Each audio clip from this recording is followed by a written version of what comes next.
नमस्कार, मी प्राध्यापक प्रदीप नमस्कार. हिरापुरे. हो. आपल्या सर्वांचं अखिल भारतीय पुरुष समाजातर्फे आयोजित प्रेरणादायी जीवन प्रवास या कार्यक्रमामध्ये स्वागत करत आहे.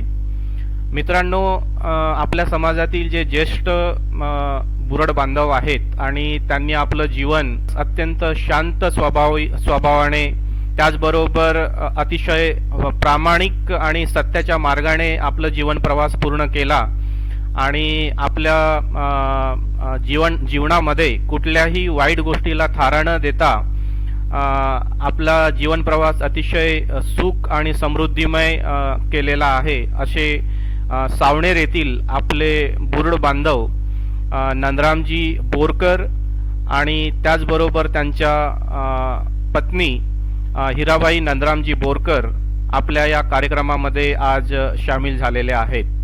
मित्रांनो, मी काही प्रश्न त्यांच्या जीवन प्रवासाबद्दल विचारणार आहे त्यांना आणि त्यांच्याकडून आपण त्यांचा जीवन प्रवास उलगडण्याचा प्रयत्न करूया.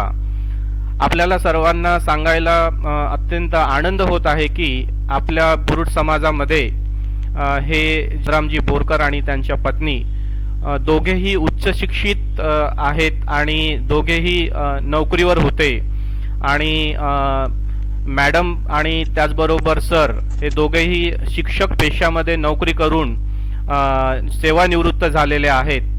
नमस्कार सर. नमस्कार मॅडम. नमस्कार. मी प्राध्यापक प्रदीप हिरापुरे आपल्या जीवन प्रवास उलगडण्याचा प्रयत्न करतो आणि आपल्याला पहिला प्रश्न मी विचारू इच्छितो की आपला जन्म कुठे झाला आणि आपल्या कुटुंबामध्ये किती सदस्य होते आणि एकंदरीत आपली आर्थिक परिस्थिती त्यावेळेस कशी होती हे आपण सांगण्याचा प्रयत्न करावा. हो, मी नंदराम बोरकर सांगतो की माझा जन्म 1945 मध्ये पवनी मुक्कामी झाला. बरं, ठीक आहे. माझ्या कुटुंबात एकूण 10 सदस्य होते. त्यावेळेस माझी आर्थिक परिस्थिती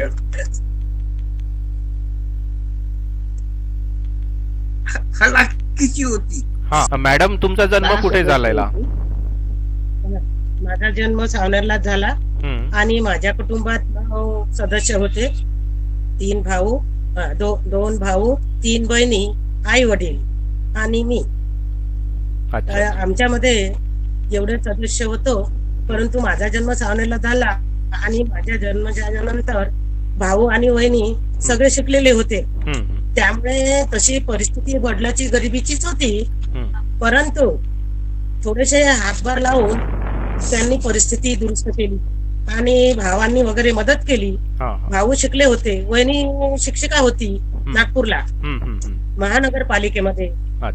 त्यांचं पण आम्हाला मदत मिळाली, भावाची पण मदत मिळाली आणि त्यामुळे मी चांगल्या प्रकारे आपलं शिक्षण करू शकली.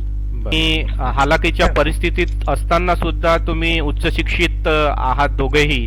आणि आज आपण आपल्या समाजाचं चित्र बघत असताना आपल्या समाजातील जे तरुण विद्यार्थी आणि विद्यार्थिनी आहेत, तर ते आर्थिक परिस्थिती चा कारण समोर करून शिक्षण पुढे करू शकलो नाहीत असे कारण सांगतात.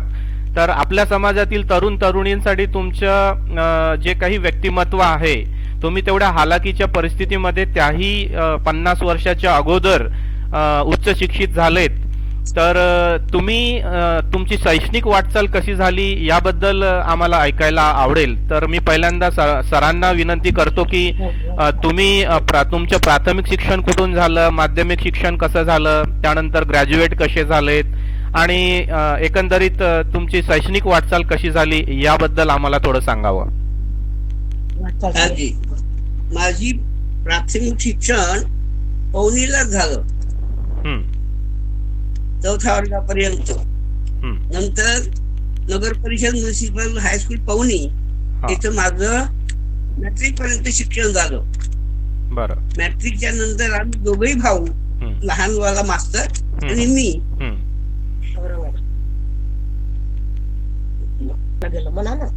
हा बोला ना, बोला. औरंगाबादला गेले मला बोलता नाही येत. आणि औरंगाबादला जाऊन हम्म, तिथे त्यांनी मजुरी केली हम्म, हम्म, आणि मजुरी करून पैसा मिळवला आणि त्यांनी आपलं स्वतःचं शिक्षण केलं. हम्म, हम्म.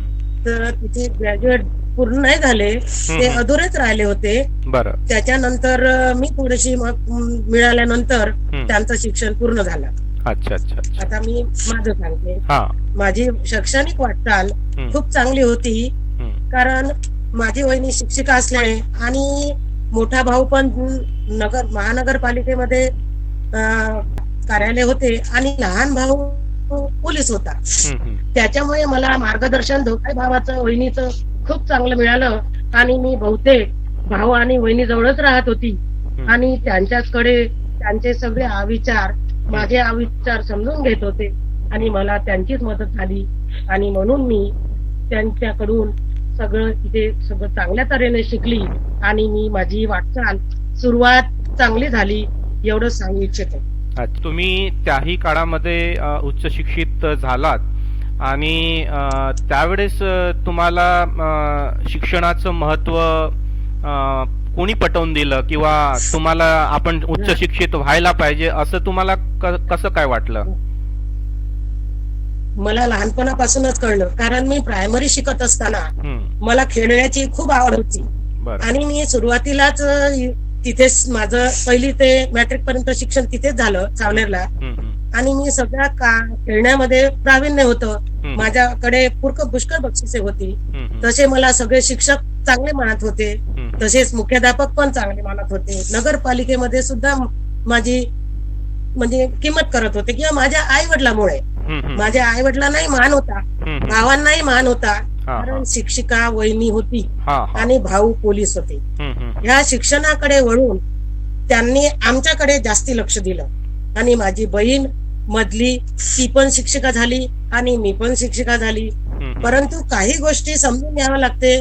मी पुष्कळ समजून घेतलं की भाऊ बहिणी जवळ राहणं मामूली गोष्ट नाही, हम्म, हम्म. तरी पण त्यांचं ऐकून त्यांना मदत करून हम्म. आपलं आयुष्य समोर चांगलं जावं हा. या उद्देशाने आणि आपला स्वभाव चांगलाच ठेवला आणि हम्म. चांगलंच होतं. हम्म. त्यामुळे मला वाटचाल करायला इतके चांगले लोक मिळाले हा. आणि मदतही केली, हम्म. सगळ्या गोष्टीत मदत केली. त्यामुळे मी आई वडिलांचं आणि भावांचं ऐकूनच लग्न केलं. हम्म, हम्म. बरोबर आहे. तुमच्या सांगण्यावरून असं निदर्शनात येते की आपली परिस्थिती चांगली असो वाईट असो, कुठलंही संकट काळ असो, पण आपल्या स्वभावामध्ये आपण बदल करायला नको. आपला स्वभाव हा बिलकुल, शांतच बिलकुल. असायला पाहिजे आणि संयमी स्वभावानेच आपण वाटचाल केली तर नक्कीच पुढे यशस्वी होऊ शकतो. हेच आपल्या जीवन प्रवासामधून आम्हाला म्हणजे कळते. आणि आज आपल्या समाजातील जे काही आई वडील आहेत मुलं. त्यांनी आपल्या मुलांना शिकवायला पाहिजे, उच्च शिक्षित करायला पाहिजे, तरच ते पुढे चांगलं त्यांचे भवितव्य आणि त्यांच्या मुलांचं भवितव्य उज्ज्वल करू शकतात. कारण की त्यावेळेस तुमच्या आई वडिलांनी तुमच्या शिक्षणाकडे लक्ष दिलं आणि त्यामुळे तुम्ही उच्च शिक्षित झाले आणि नोकरी मिळवली आणि एकंदरीत म्हणजे तुमची लहानपणाची जे काही कौटुंबिक परिस्थिती होती, आर्थिक परिस्थिती म्हणा, शैक्षणिक परिस्थिती म्हणा, त्याला एक परिवर्तन झालं आणि एक सुख समृद्ध तुमच्या कुटुंबामध्ये नांदायला लागलं. अशाच प्रकारे आम्हा सर्वांची इच्छा आहे की आपल्या समाजातील बहुसंख्य कुटुंबामध्ये आनंद आणि सुख नांदायला हवं आणि त्यासाठी आपल्या समाजातील जे काही तरुण मुलं मुली आहेत त्यांनी उच्च शिक्षित होणे गरजेचं आहे. उच्च शिक्षित जो होईल तो वैचारिकरित्या सुद्धा प्रगती करतो, त्याचबरोबर समाजामध्ये सुद्धा त्यांना मान सन्मान मिळतो. कारण की एक उच्च शिक्षित महिला असो पुरुष असो, त्यांचं बोलणं, त्यांचे विचार याचं सर्वत्र रिस्पेक्ट आणि कौतुक होत असतेच. त्यामुळेच आपल्या समाजातील विद्यार्थ्यांनी पुढे उच्च शिक्षित व्हायला हवं. त्यानंतर मी आपल्याला विचारू इच्छितो की आजची परिस्थिती अशी आहे की आज तरुण शिक्षित आहेत पण नोकरी मिळत नाही. आजही तरुणांना नोकरी मिळवणे हा कठीण प्रश्न आहे त्यांच्या समोरचा. पण त्याही काळामध्ये नोकऱ्या काही इतक्या म्हणजे इझिली मिळत नव्हत्या आणि त्यावेळेचा काळ तर खूपच गंभीर होता, यापेक्षाही गंभीर होता. आणि त्याही काळामध्ये तुम्ही शिक्षण घेऊन नोकरी मिळवली तेही नगर परिषदेमध्ये तुम्ही शिक्षिका म्हणून काम केलेत, सरांनी सुद्धा नोकरी, शिक्षक पेशामध्ये नोकरी मिळवली. तर हे तुम्हाला कसं काय जमलं, किंवा त्या नोकरी मिळवताना तुम्हाला कशा प्रकारचा संघर्ष करावा लागला, हे आम्हाला ऐकायला आवडेल. संघर्ष पुष्कळ करावं लागलं, कारण भाऊ आणि वहिनींनी जे मार्गदर्शन केलं त्याला आपण बिलकुल मान्य केलं. छोटस रूम असून सुद्धा आपण अडचणीमध्ये सुद्धा त्यांना मदत केली, तर त्यांनी पण आपल्याला सहकार्य केलं. त्यामुळे आमचा समोरचा काळ संघर्षमय तर होताच, पण मी आधी मोठ्या भावांचा मान वडील भावाप्रमाणे पसंत केला. म्हणजे मी आपल्या मनाने काहीच केलं नाही. त्यांनी म्हटलं की अमक्या मुलाशी लग्न करायचं, आपल्याला मान्य झालं आणि मी शिकली आहे, मी शिक्षिका आहे, मी त्या उद्देशाने पाहिलं नाही आणि त्या मार्गाकडे वळली नाही. त्यांनी म्हटलं तर ते पण चांगलेच करणार आहे असं मला नक्कीच माहित होतं. आणि त्यांनी असं म्हटल्याबरोबर मी तेव्हा पण 60 रुपयांनी नागपूरला सुद्धा प्रायव्हेट मध्ये नोकरी करत होती. तर मला जेमतेम 60 रुपये मिळत होते. मी त्या 60 रुपयाकडे नाही पाहिलं आणि अनुभवाकडे पाहिलं. तर अनुभव भरपूर आला, त्यामुळे मी अजून चांगली समोर वाटचाल करू राहिली.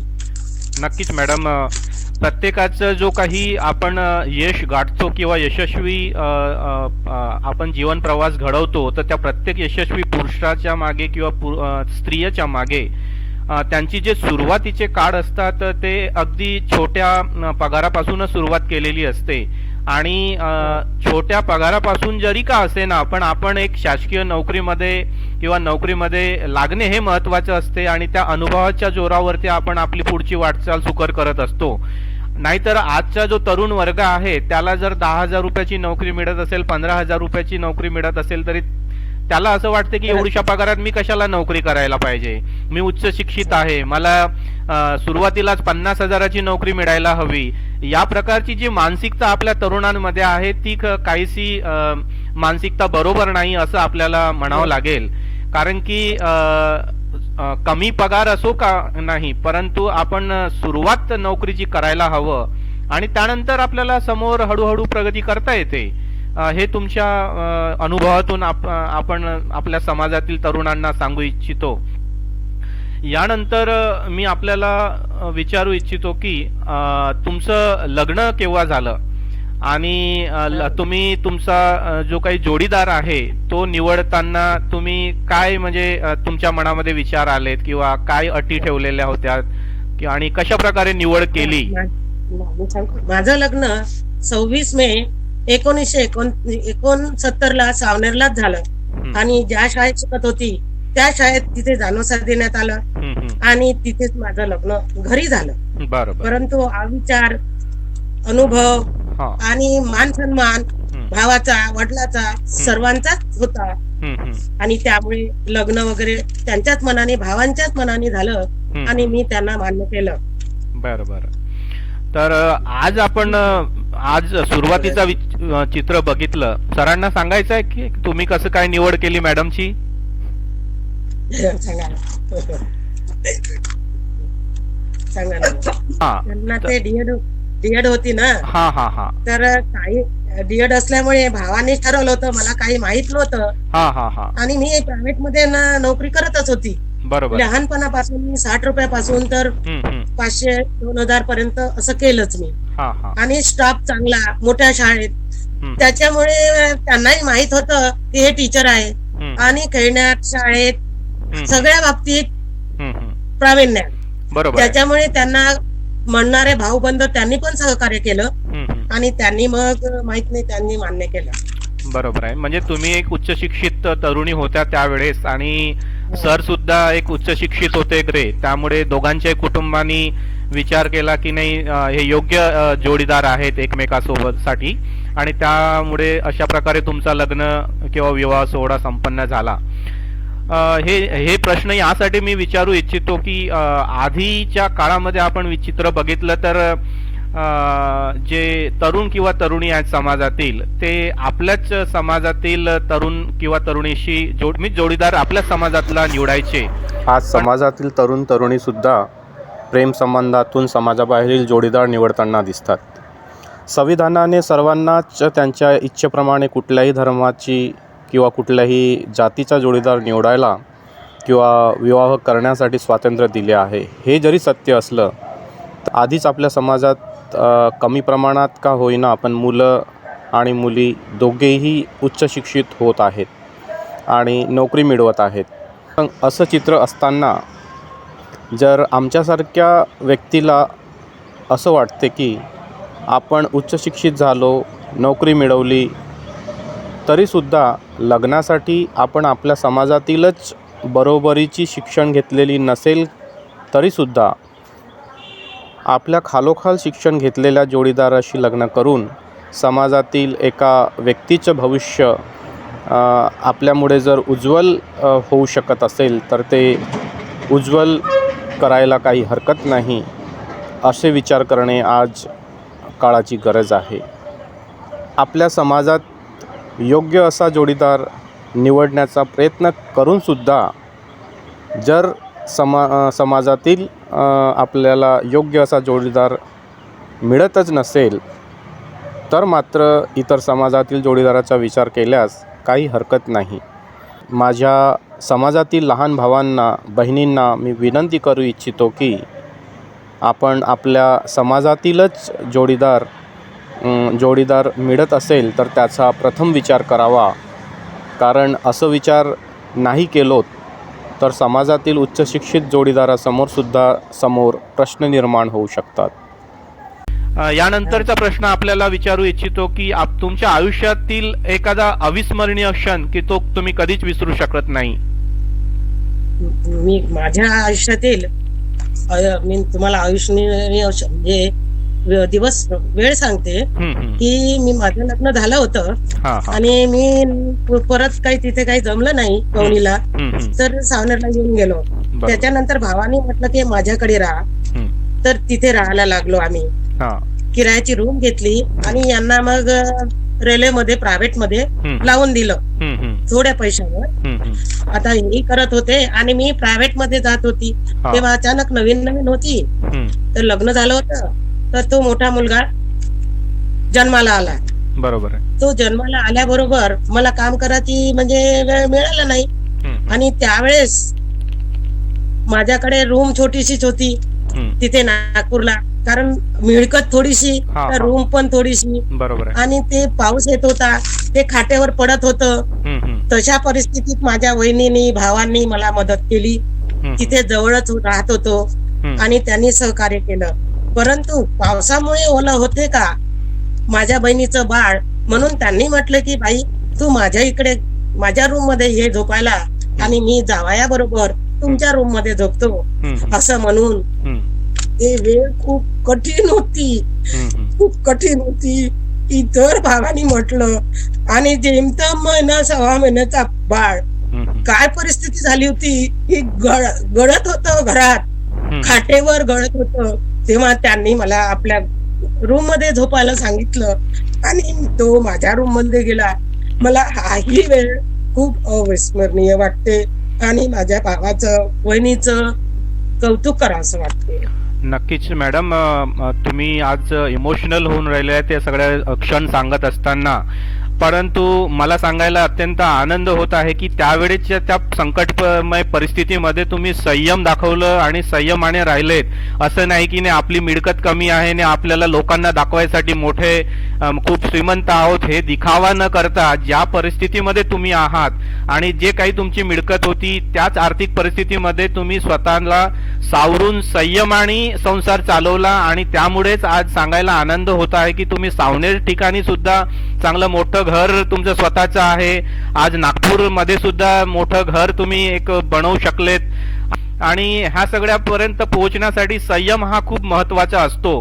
कुठलीही परिस्थिती असो, पण आपण माणसाने आपलं आत्मविश्वास आणि सोडायला नाही पाहिजे आणि संयमाने त्या संकटमय काळाचा संघर्ष करायला पाहिजे आणि त्यातून मार्ग आपल्याला नक्कीच मिळत असतो. यानंतर मी आपल्याला विचारू इच्छितो की एवढं काही संघर्षमय असताना सुद्धा तुम्ही पवनीवरून इकडे सावनेरला आले, नागपूरला आले आणि तरी सुद्धा तुमचं पती पत्नीचं नातं जे होतं त्याच्यामधला जो जिव्हाळा किंवा त्याच्यामधली जी आपुलकी आहे ती कुठेही कमी झाली नाही आणि त्यामुळेच आज तुम्ही एकत्र आहात आणि मोठ्या सुख समाधानाने तुम्ही दोघांनीही एकमेकासोबत जीवन घालवलं. पण आज आपल्या समाजाची परिस्थिती बघता असेही काही चित्र आपल्याला दिसतात की नाही, लग्न झाल्यानंतर काही लगेचच 2-3 वर्षामध्ये 4-5 वर्षामध्ये छोट्याशा भांडणावरून, छोट्याशा गैरसमज झाल्यावरून पती पत्नीमध्ये वादविवाद निर्माण होतात आणि त्यातून मग ते किंवा जे काही आपलं नातं आहे ते तोडण्याचा निर्णय घेतात, या टोकापर्यंत जातात. तर अशा लोकांना पती पत्नीचं जे नातं आहे ते आयुष्यभराचं नातं असते, ते काही क्षणिक नसते. एक आयुष्याचा जोडीदार आपण निवडत असतो, त्यामुळे आयुष्यभर आपलं नातं चांगल्या प्रकारे चालावं यासाठी नवीन तरुणींना, तुम्ही नवविवाहित जोडप्यांना तुम्ही काय मार्गदर्शन करू इच्छिता किंवा काही टिप्स सांगू इच्छिता? मी सांगू इच्छिते की आपल्या जेव्हा एक व्यक्ती कमी आणि एक व्यक्ती जास्त असल्यावर त्यांना आपण सांभाळून घेणं हे दोघांचंही कर्तव्य आहे. बरोबर. जर आपण म्हटलं की आपल्या बरोबरीचा आपल्या घरचा माणूस पाहिजे किंवा त्यांनी म्हटलं की माझ्या वरचट माझी बायको पाहिजे, तर हे जमणार नाही. तसं जर झालं तेव्हाच आपलं संसार पुढे चालू शकतो.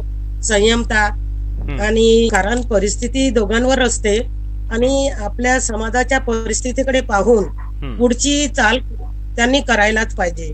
की आपले सासू सासरे, जावा सासरे यांचाही थोडस मान सन्मान करायचा आणि त्यांना मिळून घ्यायचं, त्यांची पण काळजी घ्यायची, त्यांना पण मदत करायची आणि त्यांच्या म्हणण्यानुसार काही ना काही आपण पाऊल पुढे टाकायचा. तेव्हाच आपण त्यांना समोर नेऊ शकतो. प्रेमळपणा पाहिजे आपल्यामध्ये, समंजसपणा, लहानपणा. दोघांनी एकमेकांना समजून घेतलं तर आपली समोरची वाटचाल बिलकुल सरळ जाते आणि सुखात जाते. नक्कीच. प्रेमपणा असं जर राहील तेव्हाच समोरची पिढी आपलं दोघांचं जोडपं चालू शकते.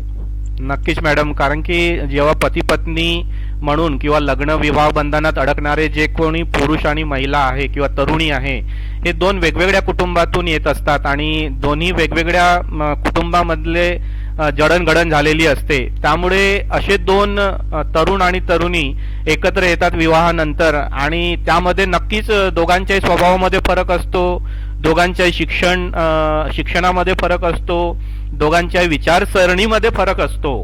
परंतु जेव्हा आपल्या आई वडिलांनी हे नातं जोडलेलं आहे आणि आपण सुद्धा एकमेकाला स्वीकारलेलं आहे, लग्नाच्या माध्यमातून आपण एकत्र आलेलो आहेत आणि त्यानंतर आपण एकमेकांबद्दल चुका शोधत बसण्यापेक्षा त्यांच्यातले चांगले गुण यांच्याकडे लक्ष देऊन ते नातं कशा प्रकारे आपल्याला समोर अबाधित ठेवता येईल याकडे प्रयत्न करायला हवं. तरच आपण आपलं जे वैवाहिक जीवन आहे ते खूप चांगल्या आनंदाने आणि सुख समाधानाने आपण घालवू शकतो. सध्याच्या परिस्थितीमध्ये आपल्या समाजामध्ये सुद्धा काही कुटुंबामध्ये अतिशय छोट्या वयात म्हणजे जेमतेम 17-18 वर्ष झालेले असतात मुलीचे आणि त्यामध्ये त्यांचं शिक्षण पण पूर्ण झालेलं नसतो. त्याचबरोबर मुलांचं सुद्धा शिक्षण पूर्ण बरोबर झालेलं नसतो. ते त्यांचं म्हणजे आर्थिकतेने ते स्वावलंबी झालेले नसतात, कुठल्याही नोकरीवर नाही, कुठला धंदा नाही. असं असताना त्यांचं लग्न जोडल्या जाते आणि त्यानंतर मग त्यांचं संसार चालवायला खूप अडचणी निर्माण होतात आणि परत त्यांची मग जी परिस्थिती आहे ती खूप गंभीर बनत जात असते. तर तुम्ही काय सांगू इच्छिता की आपल्या समाजातील जे काही तरुण तरुणी आहेत त्यांनी उच्च शिक्षित होऊन स्वतः आर्थिकतेने स्वावलंबी होऊनच लग्न करायला हवं की नाही? हा ना. तर आजही आपल्या समाजामध्ये शिक्षणाच्या अभावामुळे काही प्रमाणात का होईना पण अंधश्रद्धा दिसून येते. आपल्या कुटुंबात सुख समृद्धी नांदावी व चांगलं आरोग्य मिळावं यासाठी कोंबडे बकरे कापण्याचा प्रकार असो किंवा लग्न जोडताना ब्राह्मणांकडे जाऊन वधू किंवा वरांबद्दल विचारपूस करणे असो आणि त्यांनी काही दोष आहेत असं सांगितलं तर योग्य जोडीदार असूनसुद्धा विवाह न जोडण्याचा प्रकार असो, अशा गोष्टीवरती श्रद्धा ठेवणे म्हणजे एक प्रकारचा अंधश्रद्धा म्हणू. पण देवाची पूजा करणे, प्रार्थना, ध्यान करणे या गोष्टी काही अंधश्रद्धा नाहीत. कारण या गोष्टीचा आपल्या वाईट गोष्टींकडे सहजतेने भरकटणाऱ्या मनाला स्थिर करता येऊ शकतो. आईवडिलांची सेवा करावी असे चांगले विचार आपल्यात येत असतात, तर यांना आपण अंधश्रद्धा म्हणू शकत नाही. तर अशा गोष्टींना आपण श्रद्धा म्हणू. परंतु देव माझी दारू सोडेल, देव मला नोकरी मिळवण्यास मदत करेल, देव मला परीक्षेत उत्तीर्ण करेल, अशा प्रकारचं सर्वस्वी देवावर अवलंबून राहणं, विसंबून राहणं हे कुठेतरी अंधश्रद्धेचाच प्रकार आपल्याला मानावा लागेल. आणि अशा प्रकारची अंधश्रद्धा बाळगणाऱ्यांना आपण काय सांगाल? मी मार्गदर्शन करू शकते की अंधश्रद्धा हे आपल्या सुशिक्षित लोकांमध्ये नकोच. ज्यांच्या घरी अंधश्रद्धा आहे त्यांच्या घराची प्रगतीच होत नाही. बरोबर आहे. ती तिथले तिथेच थांबतात. ते कितीही शिकले असो ना, त्यांच्या अंधश्रद्धेकडे पाहून लोक त्यांच्या घरी सुद्धा जात नाही. त्यांच्या समाजातले लोक सुद्धा त्यांना विचारत नाही. या अंधश्रद्धेला आपण पालून पोसून ठेवून काही फायदा आहे का? आपल्या शिक्षणाकडे लक्ष द्यायचं, आपल्या मुलाबाळाकडे लक्ष द्यायचं. डॉक्टर आहेत, एवढे वैद्य आहेत, त्यांच्याकडे जाऊन आपण जर मार्गदर्शन विचारलं तर आपल्याला भरपूर माहिती मिळते. बरोबर आहे, अगदी म्हणून बरोबर आहे. मी आधीपासून अंधश्रद्धेमध्ये बिलकुलच नाही. शिकत असताना आई वडील रागवत होते की बेटा यांच्या घरी जाऊ नको, या मोहल्ल्यात जाऊ नको, कारण त्या मोहल्ल्यात गावातच लग्न झालं, शिकलो आपण. तर मी म्हणायची का आई काही नाही आहे, ते पण माझी मैत्रीण आहे, माझ्यासारखीच आहे. त्यांच्या घरी मला जेवायला सांगतात, जेवण देतात. आणखी कोणतं प्रेम पाहिजे? ते काही अंधश्रद्धा आहे का? ते जे काही होते ते आपल्या नशिबानं होते. म्हणून मला बिलकुल पटत नाही. आमच्या घरी कोणालाच नाही पटत आणि आमच्या घरी कोणीच अंधश्रद्धेमध्ये घडून राहत नाही किंवा त्या गोष्टी आम्ही लक्षात घेत नाही. नक्कीच. तर या आपल्या अनुभवातून आपल्या समाजातील जे काही आपले समाज बांधव आहेत नक्कीच प्रेरणा घेतील आणि जे काही अंधश्रद्धा आतापर्यंत बाळगत आलेल्या आहेत तर ते नक्कीच अंधश्रद्धा सोडण्याचा प्रयत्न करतील अशी आपण आशा करूया.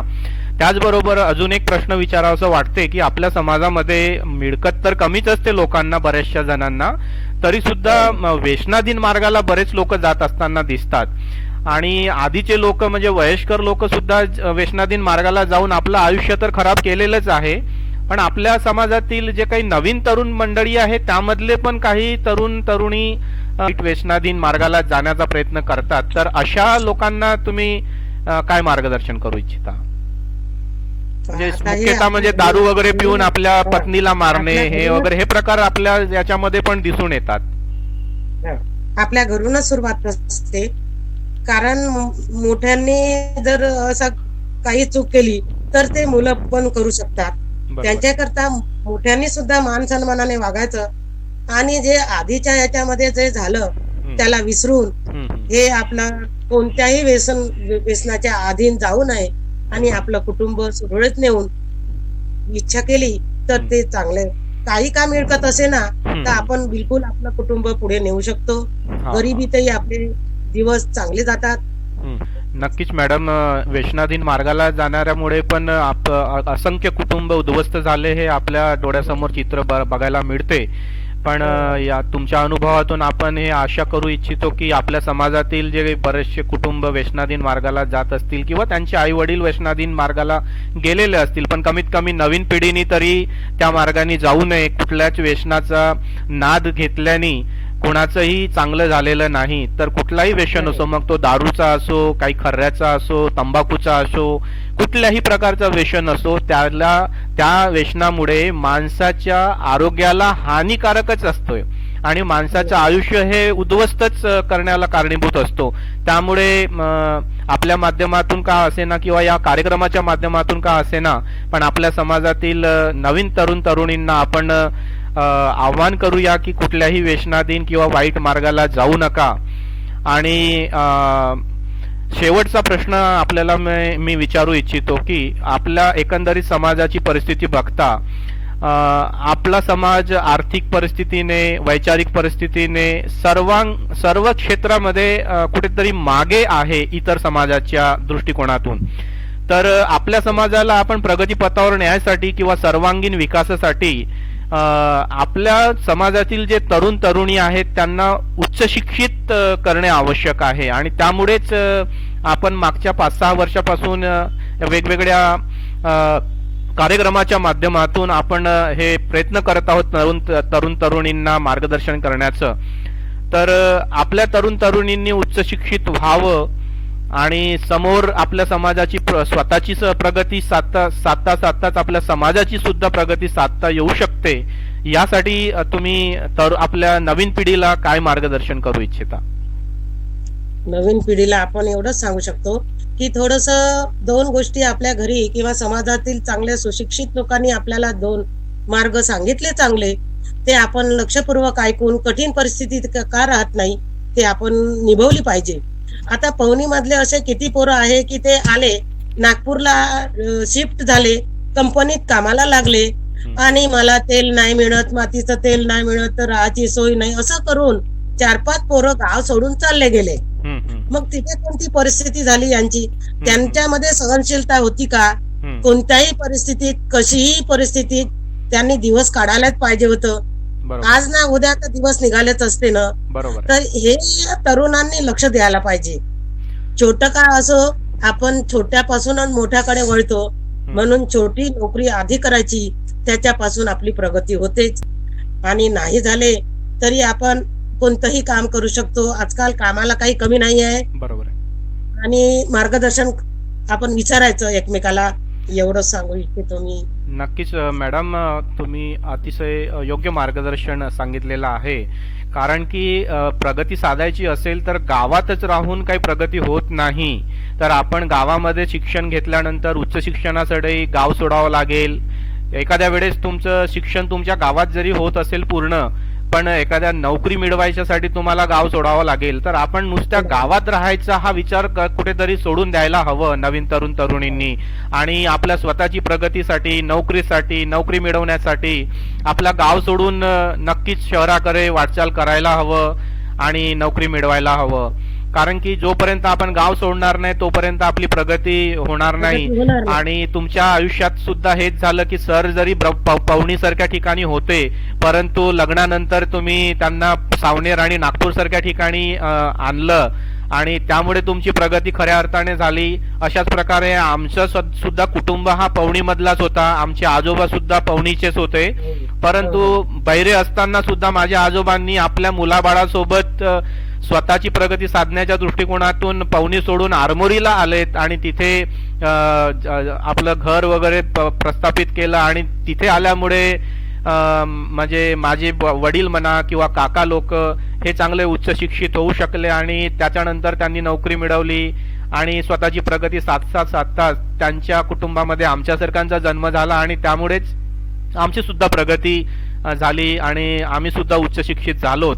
तर खऱ्या अर्थाने आपल्या माध्यमातून, या कार्यक्रमाच्या माध्यमातून आपण आपल्या बुरुड समाजातील नवीन तरुण तरुणींना सांगू इच्छितो की तुमची स्वतःची प्रगती साधायची असेल तर तुम्ही तुमचं स्वतःचं गाव सोडून जाण्याची तयारी ठेवा. उच्च शिक्षणासाठी तुम्ही नागपूर, पुणे, मुंबईकडे जाण्याचा प्रयत्न करा. त्याचबरोबर जे काही तुम्हाला अडचणी येतात, जे काही तुम्हाला माहितीची अभाव आहे, ती माहिती मिळवण्यासाठी आपल्या समाजातील जे उच्च शिक्षित आहेत त्यांच्याशी संपर्क साधून तुम्ही तुमच्या अडचणी मांडा. नक्कीच तुम्हाला मदत मिळेल. तर तुम्ही वेळात वेळ काढून या म्हणजे सरांची वय तर आता 70च्या पेक्षा जास्त आहे आणि 76 वय आहे. आणि अशाही काळामध्ये तुम्ही वेळात वेळ काढून या कार्यक्रमाला उपस्थिती दर्शवली आणि आपल्या समाजाच्या तरुण पिढीला काही मार्गदर्शन करण्याचा प्रयत्न केलं, त्याबद्दल मी तुम्हाला धन्यवाद देतो. अखिल भारतीय बुरुड समाज यांच्यातर्फे आपलं आभार व्यक्त करतो. तुम्हाला प्रौढ लोकांना आमंत्रण दिलं आणि अशा प्रश्नाच्या पद्धतीने विचार मांडले आणि पुढाकार घ्यायला लावला, त्याबद्दल तुमचे आभारी आहे आणि कौतुक करते. तशीच समाजाची सेवा करा आणि समोर होऊन लोकांना सुज्ञी करा, एवढीच आपल्याला आशीर्वाद देतो. नक्कीच मॅडम, आम्ही प्रयत्न करू आणि आपले आशीर्वाद आमच्या पाठीमागे आहेतच आणि त्यामुळे आपल्या समाजाला जेवढं जमते तेवढं प्रगतीपथावर नेण्याचं आम्ही कार्य करू आणि हे तुम्हाला शब्द देतो. आणि मित्र हो, हे आज आपल्या समाजातील ज्येष्ठ नागरिक सावनेर येथील श्री माननीय नंदरामजी बोरकर आणि त्यांच्या पत्नी हिराबाई नंदरामजी बोरकर यांनी आपल्या जीवन प्रवासाच्या माध्यमातून आपल्या बुरुड समाजाला एक नक्कीच प्रेरणा मिळेल आणि बुरुड समाजातील नवीन तरुणींना प्रेरणा मिळेल असं त्यांचं जीवन प्रवास आपल्या सर्वांसमोर ठेवलं. आणि त्यांनी जे काही संघर्षमय जीवन जगलं आणि संकट काळात सुद्धा संयमाने ते परिस्थिती हाताळली आणि त्यामुळेच त्यांचं जीवन अतिशय सुख आणि समृद्धीने पूर्ण झालं. त्याचबरोबर आज ते अतिशय आनंदाने जीवन जगत आहेत आणि एक असं म्हणता येईल की त्यांच्या संयम वृत्तीने आणि शांत स्वभावाने आणि निर्व्यसनी असल्यामुळे आणि सतत प्रगती साधण्याच्या दृष्टिकोनातून जिद्द बाळगून त्यांनी आपल्या जीवन उज्ज्वल केलं, यशस्वी केलं. तर हे जीवन प्रवास नक्कीच आपल्यासाठी प्रेरणादायी ठरेल. धन्यवाद.